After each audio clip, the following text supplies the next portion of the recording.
هي صايم ما شاء الله تبارك الله يا أخي. الله يتقبل الله يتقبل.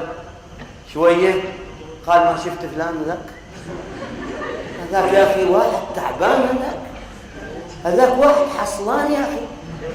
وهو قبل قاعد سولف له ما شاء الله يا أخي وكيف أخلاقك الحسنة وكيف ما أدري إيش.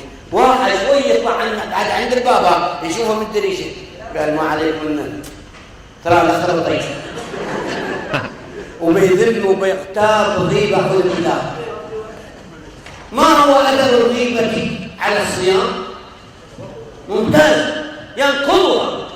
صايم ولا يا أخي أنت صايم؟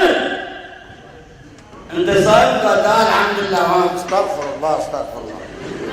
شافت واحدة تريكين كذا طويلة قال شوف ذي طوالو ذي شوف ذي العويكة يا أختي غيبة يا أختي غيبة. قلت شوف طلول أوزان ثقيلة. ولا يغتب بعضكم. أيوة أيحب أحدكم أن يأكل لحم أخيه ميتا فكرهتموه واتقوا الله إن الله تواب رحيم. الغيبة تفطر الصائم وتنقض ايش؟ الوضوء وتهدم الأعمال.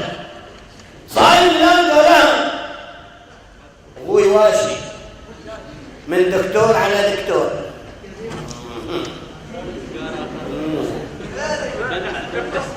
وهي تواشي مرة ساعة بريد سايرين جايين ما سمعت فلانة؟ قال كيف؟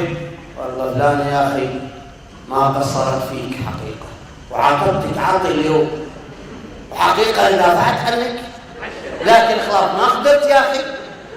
قد معليا فلانة لين القاها أنا براويها نجوم السماء في عند الظهر.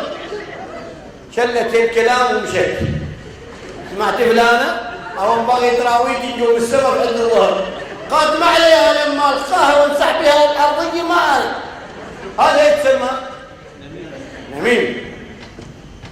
صايم فلان قال الحمد لله استغفر الله صايم الاثنين والخميس جزاك الله خير مشكورة.